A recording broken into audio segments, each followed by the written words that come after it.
Hello दोस्तों, good morning. स्वागत है एक बार फिर से आप सभी का एमजेटी एजुकेशन में। दोस्तों आज है 23 मार्च 2022 के मोस्ट इंपॉर्टेंट करंट अफेयर को हम लोग आज जानेंगे। वीडियो अगर पसंद आएगी तो वीडियो को लाइक कर देना, शेयर जरूर कर देना, चैनल को सब्सक्राइब जरूर करके रखो जिससे आने वाली वीडियोज का नोटिफिकेशन आपसे मिस ना होने पाए। इस वीडियो की पीडीएफ फाइल और डिटेल्स के साथ क्विज मिलेगी आपको हमारे एप्लीकेशन एमजेटी ऐप पर। तो गूगल प्ले स्टोर पर जाइए और एमजेटी ऐप डाउनलोड कीजिए। वहीं पर आपको हमारे बहुत सारी ई बुक्स, वीडियो कोर्सेज और बहुत सारे स्टडी मटेरियल्स भी मिल जाएंगे। चलिए अब बात करते हैं लास्ट डे के क्वेश्चंस की। लास्ट डे का मेरा पहला क्वेश्चन था आपसे, 35वें सूरज कुंड अंतरराष्ट्रीय शिल्प मेला का थीम स्टेट कौन सा है? तो इसका थीम स्टेट जम्मू कश्मीर को रखा गया था। Deloitte global powers of retailing 2022 में अमेजन किस स्थान पर है? अमेजन है दोस्तों दूसरे स्थान पर, पहले पर वॉलमार्ट था। अच्छा, मार्च 2022 का फर्स्ट पार्ट आ चुका है मंथली करंट अफेयर का, इसको जा करके देख लीजिए, बहुत इंपॉर्टेंट है। डिस्क्रिप्शन में लिंक दिया गया है और इसको देखिए, लोगों को बहुत पसंद भी आ रही है, आप लोग को भी जरूर पसंद आएगी। वीडियो को देखना इंपॉर्टेंट है, बहुत अच्छे तरीके से रिवीजन कराया गया है, डिटेल एक्सप्लेनेशन के साथ, इमेजेस के साथ। चलिए अब बात करते हैं आज के दिन के पहले क्वेश्चन की। पहला क्वेश्चन, मोस्ट इंपॉर्टेंट क्वेश्चन, विश्व जल दिवस कब मनाया जाता है? World water day. तो ये दोस्तों प्रत्येक वर्ष 22 मार्च को मनाया जाता है वर्ल्ड वाटर डे। वाटर के बारे में अवेयरनेस फैलाने के लिए कि वाटर का क्या महत्व है, जल का क्या महत्व है, जल की बचत कैसे करनी चाहिए, जल का वेस्टेज कितना किया जा रहा है, इन सब के बारे में बताने के लिए ये दिवस मनाया जाता है 22 मार्च को। अच्छा, मैंने आपको एक याद करवाया हुआ था एक बहुत ही अच्छे तरीके से पृथ्वी के माध्यम से एक एग्जाम्पल दे करके कि जब दोस्तों धरती का निर्माण हुआ तो क्या हुआ, बहुत गर्म था, ये आग का गोला था। तो इस पर कई वर्षों तक दोस्तों बारिश हुआ, लगातार बारिश हुआ। तो लगातार बारिश हुआ यानी जल आया। तो जब जल आया तो 22 मार्च को आप याद रखेंगे जल दिवस। अब देखिए जल जब आ गया तो फिर क्या हुआ, तब ये पृथ्वी के रूप में आई, यानी तब ये ठंडी हुई, पृथ्वी बनी। पहले तो एक आग का गोला ही था। अब जब ये पृथ्वी बन गई तो आप 22 अप्रैल याद रखेंगे, यानी एक महीना, ठीक है, मतलब जल के बाद। तो 22 अप्रैल को आप याद रखेंगे कि पृथ्वी दिवस मनाया गया, पृथ्वी दिवस, विश्व पृथ्वी दिवस।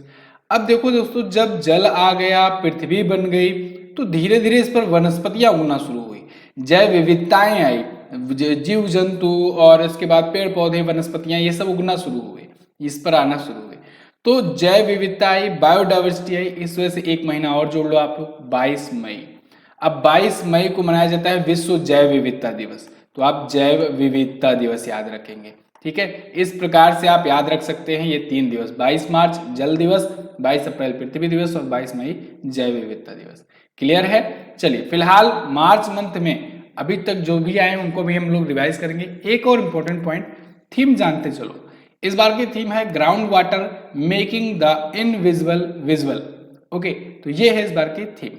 1993 से यह दिवस मनाया जाना शुरू हुआ ऑफिशियली। अब बात करेंगे मार्च महीने के महत्वपूर्ण दिवस की। तो चूंकि दोस्तों मार्च का आधा से ज्यादा महीना बीत चुका है, तो बहुत सारे इंपॉर्टेंट डेज इकट्ठा हो गए हैं, रिवाइज करिए। 1 मार्च को 2 दिवस मनाए गए, एक तो जीरो डिस्क्रिमिनेशन डे, एक विश्व नागरिक सुरक्षा दिवस। 1 से 7 मार्च के बीच में दोस्तों जन औषधि सप्ताह मनाया गया और 7 मार्च को जन औषधि दिवस मनाया गया था। 3 मार्च को विश्व वन्यजीव दिवस, वर्ल्ड वाइल्ड लाइफ डे, बहुत इंपॉर्टेंट, ये भी आप याद रखेंगे। 4 मार्च को राष्ट्रीय सुरक्षा दिवस, 8 मार्च को अंतर्राष्ट्रीय महिला दिवस, इंटरनेशनल विमेंस डे, ये भी इंपॉर्टेंट है। Gender equality today for a sustainable tomorrow, ये थी इस बार की थीम, इंपॉर्टेंट है थीम भी। इसके अलावा मार्च मंथ के सेकेंड वेडनेसडे को दोस्तों मनाया जाता है धूम्रपान निषेध दिवस और सेकेंड थर्सडे को मनाया गया विश्व किडनी दिवस। 10 मार्च को CISF का स्थापना दिवस, 14 मार्च को अंतर्राष्ट्रीय गणित दिवस, 15 मार्च को विश्व उपभोक्ता अधिकार दिवस, वर्ल्ड कंज्यूमर राइट्स डे, जिसकी थीम थी फेयर डिजिटल फाइनेंस। इसके अलावा 16 मार्च को राष्ट्रीय टीकाकरण दिवस, 18 मार्च को आयुध निर्माण दिवस और 18 मार्च को विश्व नींद दिवस भी मनाया गया। इसके अलावा 18 मार्च को एक और इंपॉर्टेंट दिवस मनाया गया, ग्लोबल रिसाइकलिंग डे, इसकी थीम थी रिसाइकलिंग फ्रेटर्निटी। 20 मार्च को दोस्तों अंतर्राष्ट्रीय प्रसन्नता दिवस मनाया गया। 20 मार्च को ही विश्व गौरैया दिवस भी मनाया जाता है। 21 मार्च को अंतर्राष्ट्रीय वन दिवस मनाया गया। 21 मार्च को ही नस्लीय भेदभाव के लिए उन्मूलन दिवस मनाया गया। 21 मार्च को ही विश्व कविता दिवस भी मनाया जाता है, विश्व कविता दिवस भी मनाया जाता है। ये सभी आप लोग याद रखेंगे दिवस, ठीक है ना, बहुत इंपॉर्टेंट है। चलिए अब बात करेंगे अगले क्वेश्चन की। अगला क्वेश्चन, हाल ही में मणिपुर के नए मुख्यमंत्री कौन बने? तो मणिपुर के मुख्यमंत्री के रूप में दोबारा से दोस्तों एन बीरेन सिंह जी ने शपथ ले ली है। बीजेपी पार्टी से हैं एन बीरेन सिंह, और अभी हाल ही में मणिपुर में दोस्तों बीजेपी की जीत हुई, बहुमत की सरकार, बीजेपी पूर्ण बहुमत के साथ पहली बार सत्ता में आई हुई है मणिपुर में। ठीक है, मणिपुर में अभी तक गठबंधन की सरकार थी, हालांकि बीजेपी के ही लीडर थे वहां पर, मंत्री थे, मुख्यमंत्री थे, लेकिन पूर्ण बहुमत में नहीं थे। इस बार पहली बार मणिपुर के इतिहास में हुआ है कि वहां पर बीजेपी पार्टी ने पूर्ण बहुमत हासिल किया है, 60 में से 32 सीटें हासिल की हुई है। और मणिपुर के ये जो सीएम हैं एन बीरेन सिंह, ये दोबारा से मुख्यमंत्री पद की शपथ लिए हैं। ठीक है, अच्छा, ये पहले फुटबॉलर के रूप में करियर शुरू किए, फिर पत्रकार बने, और इसके बाद अब जाकर के मुख्यमंत्री हैं। मणिपुर के बारे में जानते चलिए। मणिपुर है कहाँ पर? आप देखेंगे मैप में, यहाँ पर है मणिपुर। ओके, मैंने आपको पूर्वोत्तर राज्य अधिनियम बताया हुआ था कि 21 जनवरी 1972 को 3 राज्यों का पूर्वोत्तर राज्य अधिनियम के तहत, पुनर्गठन अधिनियम के तहत स्थापना की गई थी। मणिपुर, मेघालय और त्रिपुरा, तीनों राज्य 21 जनवरी आप याद रखेंगे, स्थापना दिवस भी। ठीक है ना। इम्फाल यहाँ की राजधानी है, ये तो बीजेपी पार्टी से है। ला गणेशन जी यहाँ के गवर्नर हैं जिन्होंने इनको शपथ दिलाई। शपथ कौन दिलाता है? राज्यपाल। पीवी संजय कुमार जी यहाँ के करंट टाइम पर चीफ जस्टिस है मणिपुर हाई कोर्ट के। लोकटक झील बहुत ही फेमस झील है दोस्तों, अक्सर चर्चे में रहती है ये।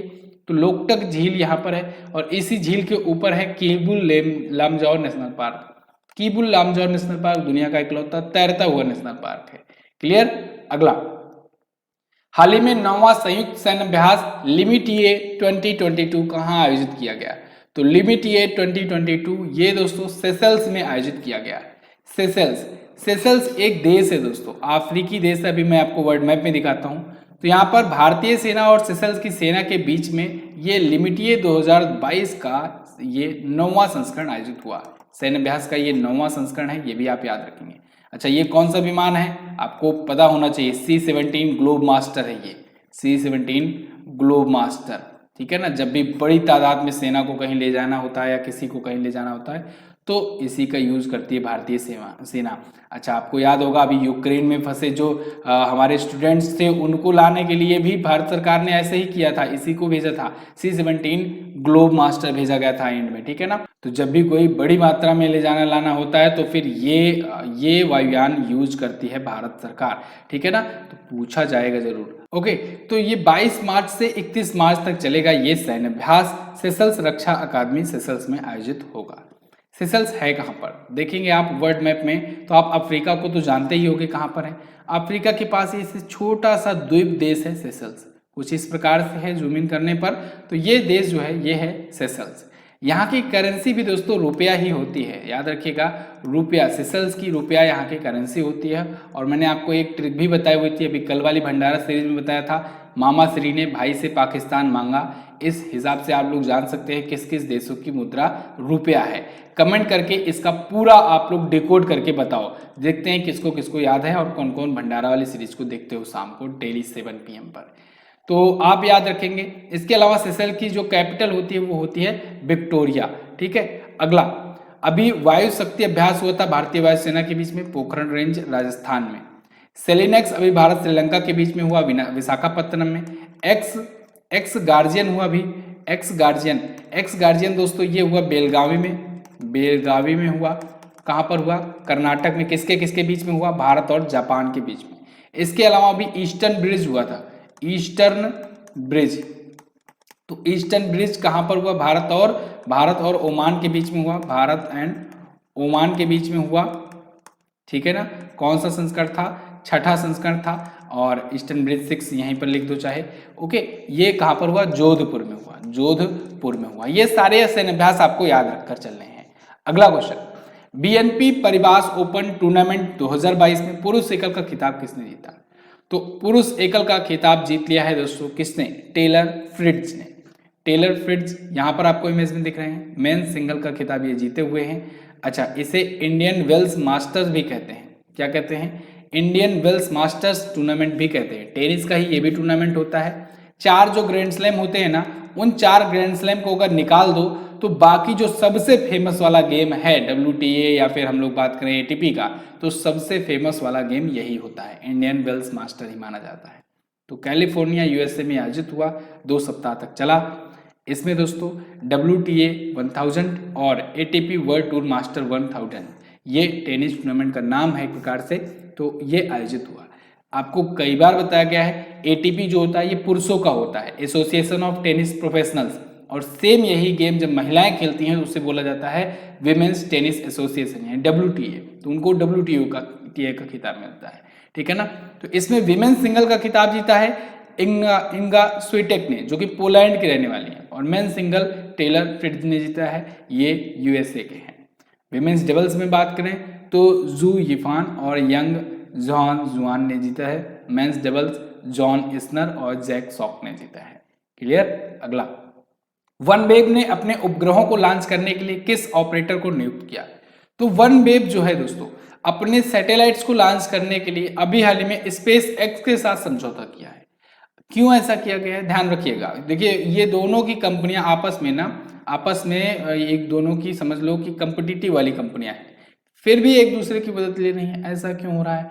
वनवेव भी आप जानते हो प्राइवेट स्पेस एजेंसी है और स्पेस एक्स भी एक प्राइवेट स्पेस एजेंसी है। ये स्पेस एक्स जो है ये USA की है और वनवेव आप चाहे इंडिया कह लो लेकिन है तो ब्रिटेन की।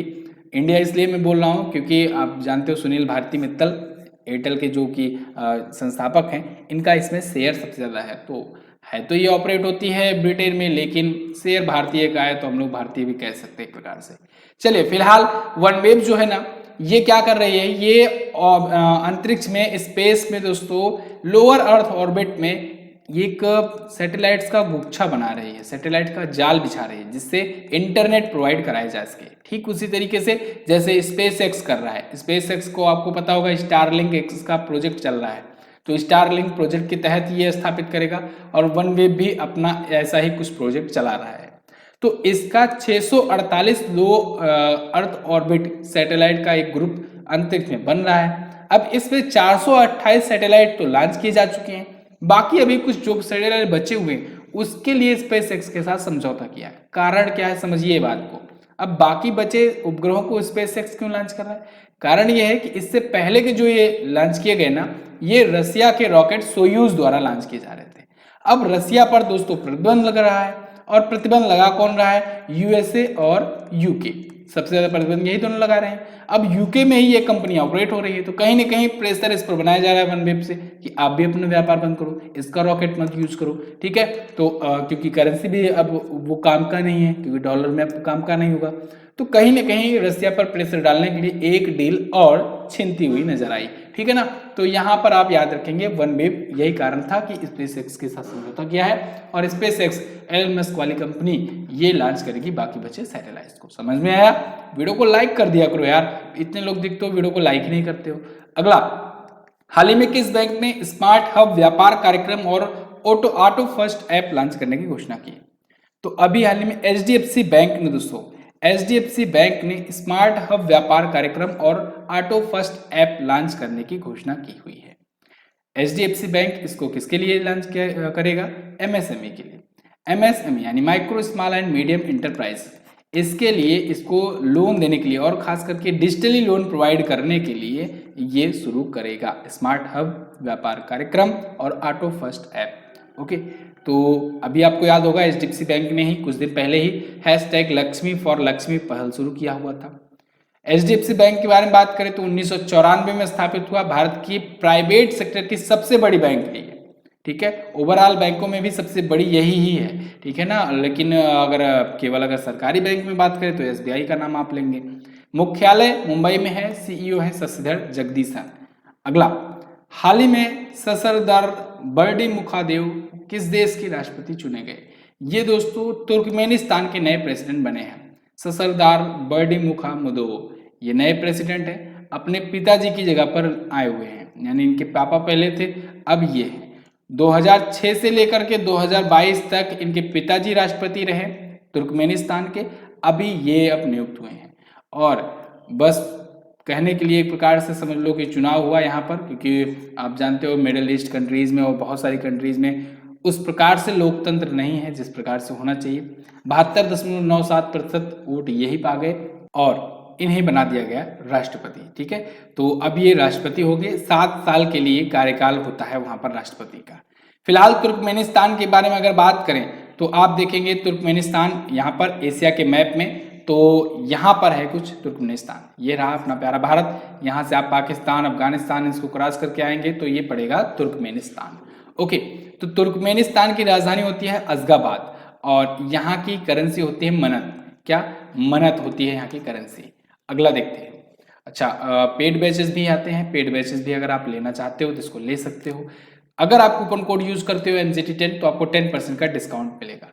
वीडियो कोर्सेज में दोस्तों आपको बहुत सारी चीजें दी जा रही है, यानी 2 साल का एक्सेस मिल रहा है। इसके अलावा आपको डिटेल PDF, डिटेल क्विज, इसके अलावा वीडियो हर एक चैप्टर के साथ साथ उस वीडियो का प्रैक्टिस सेट भी वीडियो लाया जा रहा है, जिससे क्या होगा कि आप थ्योरी तो पढ़ोगे पढ़ोगे, साथ ही साथ आपका प्रैक्टिस जब उस चैप्टर करा दिया जाएगा तो आपको पूरा का पूरा चैप्टर याद हो जाएगा। तो इस मकसद से आपका ये पेड बैच चलाया जाता है कि आपको ना सिर्फ पढ़ाना बल्कि आपको याद कराना है, उद्देश्य होता है। तो आप ले सकते हो, कोई सा भी इंडिविजुअल बैच ले सकते हो MZT ऐप पे जाकर के। अगला, वर्ष 2022 स्पोर्ट स्टार एसएस अवार्ड में प्रतिष्ठित sport star of the year का अवार्ड किसने जीता? तो अभी हाल ही में स्पोर्ट स्टार एसएस अवार्ड की घोषणा हुई है और इसमें बहुत सारे टाइप के अवार्ड दिए गए हैं। फिलहाल इसमें अगर sport star of the year male category में बात करें तो नीरज चोपड़ा को सम्मानित किया गया है। नीरज चोपड़ा आप जानते ही हो, एथलेटिक्स में भारत को ये पहला गोल्ड दिलाए ओलंपिक में। आज तक कोई ओलंपिक में एथलेटिक्स में गोल्ड नहीं आया हुआ था, तो इन्होंने दिलाया। तो ये बहुत सारे अवार्ड पा चुके हैं, तो अभी इनको भी दिया गया। बाकी के जो अवार्ड है उनको भी देखिए। आप यहाँ पर देखेंगे तो जो भी हमारे ओलंपिक और पैरालंपिक में विनर थे ना, उन्हीं को ये अवार्ड मिला हुआ है। Sport star of the year का अवार्ड नीरज चोपड़ा को मिला मेल कैटेगरी के लिए। फीमेल कैटेगरी के लिए दोस्तों मीराबाई चानू को मिला सेम अवार्ड। इसके अलावा प्लेयर ऑफ द ईयर का अवार्ड इंडिविजुअल गेम्स में मिला लवलीना बोरगोहेन को और para athlete of the year का अवार्ड मिला अवनी लेखरा को। आपको पता होगा अवनी लेखरा दोस्तों ये 2 मेडल जीतने वाली इकलौती भारतीय बनी थी एक ही ओलंपिक में, ओलंपिक क्या पैरालंपिक कहें। लवलीना बोरगोहेन ने ब्रॉन्ज मेडल जीता था, मुक्केबाज हैं। मीराबाई चानू जो हैं ये वेट लिफ्टर हैं, इन्होंने सिल्वर जीता था। नीरज चोपड़ा ने गोल्ड जीता था। अजीत पाल सिंह जी जो कि भारतीय हॉकी टीम के पूर्व कप्तान रह चुके हैं, इनको लाइफ टाइम अचीवमेंट अवार्ड से सम्मानित किया गया है। अगला क्वेश्चन, हाल ही में किस राज्य ने पखाल दिवस मनाया? तो पखाल दिवस दोस्तों उड़ीसा का महत्वपूर्ण दिवस होता है। उड़ीसा में अभी हाल ही में ये सेलिब्रेट किया गया है पखाल दिवस। एक्चुअली में वहां पर चावल जब पकता है तो उसे कहते हैं, चावल के पानी को पखाल। तो उसके बारे में अवेयरनेस फैलाने के लिए एक प्रकार से वो पारंपरिक भोजन है, उसको जश्न मनाने के लिए ये मनाते हैं वहाँ के लोग, उड़ीसा के लोग। ठीक है, तो 20 मार्च को अभी ये मनाया गया। एक भारतीय व्यंजन के लिए ओडिया शब्द है पखाल। तो 2015 से मनाया जाना शुरू हुआ है। हालांकि पारंपरिक भोजन तो बहुत पहले से ही चलता आ रहा है, लेकिन इसको सेलिब्रेट करना 2015 से ये लोग शुरू किए हैं। उड़ीसा आप देखेंगे मैप में, यहाँ पर है उड़ीसा यहाँ पर है। भुवनेश्वर यहाँ की राजधानी है और वैक्सीनेशन वाला 100% वैक्सीनेशन वाली पहली सिटी भी भुवनेश्वर ही है। नवीन पटनायक जी बीजू जनता दल पार्टी से, BJD पार्टी से यहाँ के CM हैं। गवर्नर है professor Ganeshi Lal. Justice S Muralidhar यहाँ के चीफ जस्टिस हैं। क्लियर। चिल्का झील आपको पता होना चाहिए, भारत की पहली रामसर साइट है, भारत की खारे पानी की सबसे बड़ी झील है, ये यहीं पर स्थित है। अगला, हाल ही में किस जहाज को अपतटीय गश्ती जहाजों की श्रृंखला में कमीशन किया गया? तो अभी हाल ही में ICGS सक्षम को दोस्तों पांचवें अपतटीय गश्ती जहाजों की सीरीज में कमीशन किया गया है, यानी ये 5वां जहाज है अपतटीय गश्ती जहाजों की सीरीज में। अच्छा, ये ICGS में ICGS का क्या मतलब होता है? तो ICGS का मतलब होता है दोस्तों इंडियन कोस्ट गार्ड शिप। अगर कहीं पर INS दिख जाए तो इसका मतलब आप समझेंगे इंडियन नेवल शिप। तो इंडियन नेवल शिप जो होगी वो भारतीय नौसेना के लिए होगी और इंडियन कोस्ट गार्ड शिप जो होगी वो किसके लिए होगी? भारतीय तटरक्षक बल यानी इंडियन कोस्ट गार्ड के लिए होगी। तो यानी ICGS सक्षम जो है ये इंडियन कोस्ट गार्ड के लिए है। ठीक है ना। तो अभी गोवा शिपयार्ड लिमिटेड के से समझौता किया गया था 2016 में कि आप जो है ना 5 ऐसे अपतटीय गश्ती जहाज को डेवलप करो, स्वदेशी रूप से बनाओ। तो ये बनाना भी शुरू किया 2016 से। ठीक है, प्रधानमंत्री नरेंद्र मोदी जी के द्वारा ये शुरू किया गया था। अब 5 के बाद ये अब पूरा का पूरा 5 कंप्लीट हो गया। इससे पहले 4 कौन कौन से आ चुके, आईसीजीएस सचेत आया, आईसीजीएस सुजीत आया, आईसीजीएस सार्थक आया और आईसीजीएस सजग आया। अब आईसीजीएस सक्षम भी आ गया है, ठीक है ना। तो आप यहाँ पर देखेंगे सभी सा से नाम है, सचेत, सुजीत, सार्थक, सजग और सक्षम। तो अभी हाल ही में हमारे जो रक्षा सचिव हैं डॉक्टर अजय कुमार जी, इन्होंने इसको कमीशन किया है इंडियन कोस्ट गार्ड में। क्लियर, तो ये पूरी तरीके से भारतीय स्वदेशी है, ठीक है, स्वदेश में। क्लियर, तो बस दोस्तों ये तो थे अपने टॉप 10 करंट अफेयर के क्वेश्चंस। आई होप आपको आई होगी वीडियो पसंद। वीडियो अगर पसंद आई है तो वीडियो को लाइक कर दीजिए। लाइक कर दीजिए मतलब लाइक कर ही दीजिए। इतनी बार कहता हूं लेकिन आप लोग लाइक करते ही नहीं हो, इसको सुनते ही नहीं हो। लाइक जरूर कर दिया करो, तभी तो हमें पता चलेगा कि वीडियो पसंद आ रही है कि नहीं। रोजाना हजारों की संख्या में आप लोग वीडियो देखते हो लेकिन लाइक ही नहीं करते हो। शेयर भी कर दिया करो अपने दोस्तों के पास। और चैनल पर नए आए हो तो चैनल को सब्सक्राइब जरूर करके रखना, जिससे आने वाली वीडियोस का नोटिफिकेशन मिले, highest quality content current affair का आपको मिलता रहे। क्वेश्चन ऑफ द डे में आप लोग 2 क्वेश्चन का आंसर करिए। एक तो नाटो के सदस्य देशों की संख्या कितनी है, बहुत ही आसान क्वेश्चन है, आप आराम से कर ले जाओगे। जो भी ज्यादा डिटेल आपको पता होगी जरूर लिखना। संयुक्त राष्ट्र के विश्व खुशहाली सूचकांक में शीर्ष पर कौन है, भारत की रैंक क्या है, भारत पिछली बार किस स्थान पर था, विश्व खुशहाली दिवस कब मनाया जाता है, ये सारे पॉइंट्स आप लिख सकते हो। ऐसे ही लिंक करके लिखा करो। मार्च 2022 का अभी तक का 15 दिनों का रिवीजन करंट अफेयर भी आ चुका है, इसको आप लोग जाकर के जरूर देखिए। पेड बैचेज अगर आप लेना चाहते हो तो पेड बैचेज भी आप लोग ले सकते हो MZT ऐप डाउनलोड करके। ओके, तो और जाओ, अब क्विज टाइम है, क्विज भी सॉल्व कर लो। वन लाइनर अगर चाहिए तो वन लाइनर के लिए आप लोग टेलीग्राम ज्वाइन कर लो। वन लाइनर डेली यहाँ पर भेज जाता है और डेली वन लाइनर के रूप में भी बहुत लोग तैयार करते हैं, तो आप यहाँ से भी फायदा उठा सकते हैं। वीडियो में इतना ही रखते हैं, मिलते हैं अगले वीडियो में, तब तक के लिए नमस्कार, जय हिंद, वंदे मातरम।